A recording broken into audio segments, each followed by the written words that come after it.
Okay, so here's Anurag. So what happens when you... Excuse me, can you please move your legs so I can sit down? Well, okay. So what happens at the airport, Anurag? Well, all the weirdos hang out at the airport.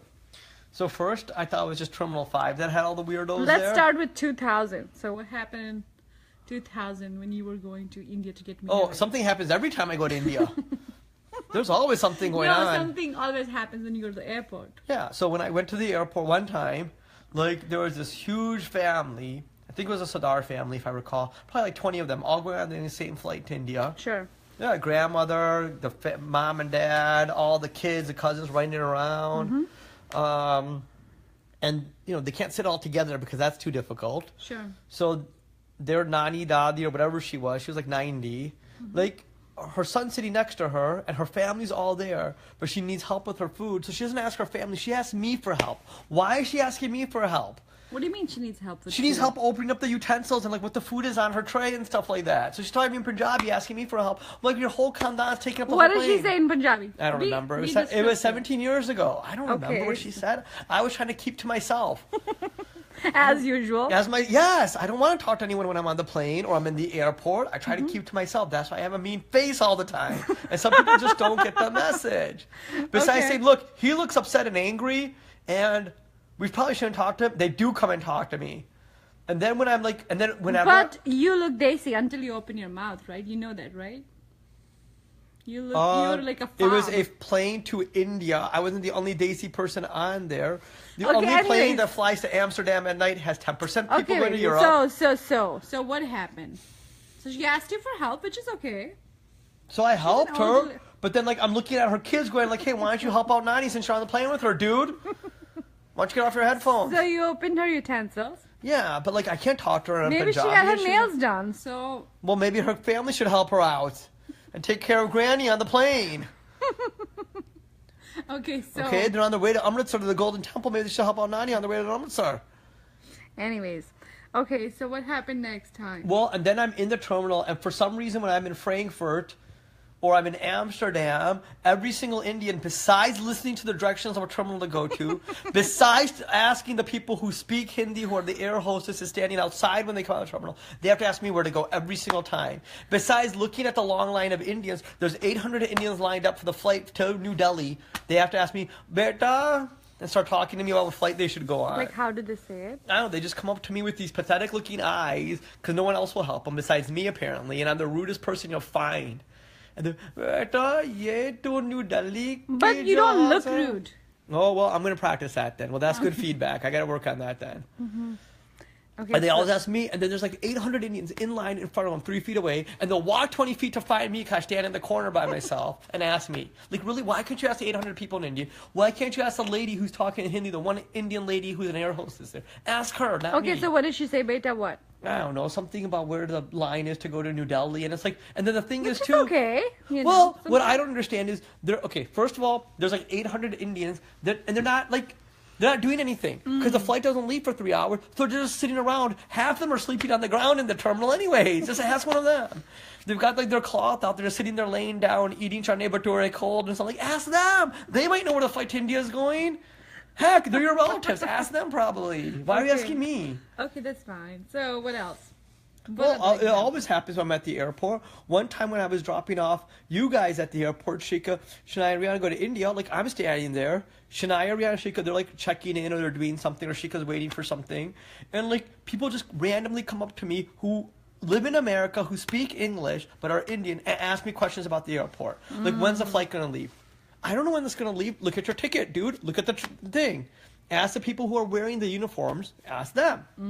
Okay. Or they'll ask me, Beta, excuse me, son, how many suitcases can I take? I don't know. No. This is a very nice story. You gotta tell it properly. That was the story. I was standing there trying to talk to my kids before they went to this summer to India, and some stupid lady comes up to me. Hello, excuse me, sir, how many suitcases are you permitted to take on the flight? And I told her, I don't know, I don't work here. I was thinking, I don't know, I don't work here, you stupid lady. Ask the other 800 people here who do work for the airline who are just walking around. And then she told me, oh, that is not a good answer. And like she criticized my answer. That's not what you said. You said, I don't work here. You didn't say, I don't know. Well, I was trying to be rude, and she didn't get the message. So what did she say? Nothing. She said something stupid like that, and she walked away all upset because I didn't answer her question. Then she had like 8 relatives who were trying to figure this out. Apparently, none of them know how many suitcases to take. Go online, lady. Y'all have iPhones. Ask the other 800 people walking around the airport. There's 800 people at the airport walking around with nothing to do. So it's always you? Yes, it's always me no matter what. Especially in Terminal 5. That place is crazy. Oh my gosh. I think the requirement to just come to the USA and stand in Terminal 5 is like you have to be dumb. That's it. If you're dumb, you're allowed in here. If you don't know how to read, you're allowed in there. If you haven't taken a shower in 3 days, come on into Terminal 5. If you're trying to spray on lots of perfume and cologne to cover up the fact that you stink and you need to go to the bathroom, come to Terminal 5. I don't know what's wrong with these people. They hold in their bathroom, too, for like the whole plane. There's like a toilet on the plane. I hope these people do know they can go to the bathroom on the plane. And there's toilets that they can use that are public toilets in the airport. They don't have to hold it in. It stinks. We all know. It smells so bad. And then there's this one kid who we're in this E section, and there's a wall there. And I'm like, well, you can't go to the right because there's a wall there. So that's E. And he was asking me where A was. I'm like, well, what do you think A is? And why are you, first of all, why are you asking me? I'm clearly making fun of everybody there. So he was a younger kid? Like he was... No, he was in his 20s, so I didn't think he was stupid. But apparently he was. I mean, this is... So you're saying he was Indian? Was he Indian? Yeah. Oh, well, this is why we have so many IT problems, too, because like these are the IT staff. What terminal was that? Terminal 5. Surprise, surprise. So when was this? When you picked up your... Oh, when I was picking you guys up from the airport. Oh, when you were picking us up. Yeah. So Terminal 5, he walked up to you, passing all these people, cutting in line. No, I mean, I wasn't in line. Anyway. No, what I was doing is there's 2 different areas that you can come out in Terminal 5 when you come from India or, I don't know, whatever countries you guys come from in Terminal 5. I have no idea where you guys come from. And I walk back and forth between the 2 because I don't want to stand in one spot. Because if I stand in one spot, then people want to strike up a conversation with me. So I keep on trying to walk around and keep on trying to hide behind pillars and looking upset someone talks to me. But they still talk to me. They keep on going to the bathroom. Mm-hmm. But they still find me somehow. They have to ask me a question. They couldn't ask the other 800 people there, or the 800 people just there to help. Where is the A section? And it was like a hard question. Like he was asking me something about calculus or something like that. Idiot. So what did you say? I told him, I go, well, if this is E, maybe if you go down that way, it might be A. And oh, yes, very good. It's like I solved something. You didn't say like that. Yes, I did. And they still talk to me. So terminal, like gate E, not terminal. I have no idea. There was just a sign that said E there, and he was looking for A. And that was. And he had 8 phones on him, and there were probably some IT people, and they can't figure this stuff out. I should have told him to take a right and just walk into the wall. Next time I'm going to just tell him to go to the bathroom. I'm going to tell him go in the women's bathroom, and you'll find it there. That's funny. So, do you have any other airport stories? I probably do. I forget them. I try to not remember them. There's always something stupid going on. There's one time where they didn't have bassinets for my kids, so me and my wife, we had to hold them in our lap. What do you mean by you and your wife?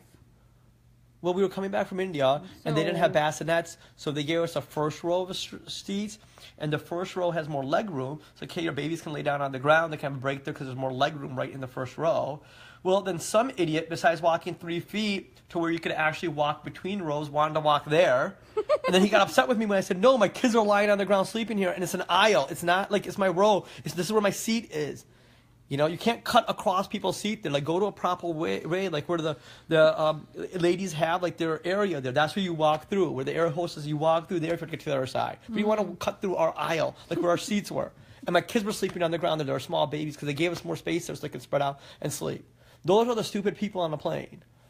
And then he's passed some comment. I told him I was going to beat him up and fight him, and he walked away and got scared because he really thought that I wasn't. But I would have because he looked like a terrorist and I didn't. He would have gotten in trouble for it.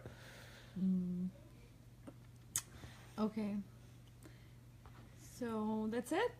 There's probably more. I mean, if I think about it more, I'll go, let's go to the airport right now. We'll get stories right now. Let's go to Terminal 5. Something will happen. Yeah, next time you go to the airport, I'm going to walk behind you. Oh, you should. Turn on, and then... Here are 3 places you can walk behind me. Terminal 5, Devon Street, Patel Brothers. One of those 3 things, something will happen. For sure. Yeah, I need to work on my mean face. Too many people think I'm approachable. Okay, thank you, Anurag, for your airport story. No problem. There's a new story Stories. every day. All right, thank you. Bye.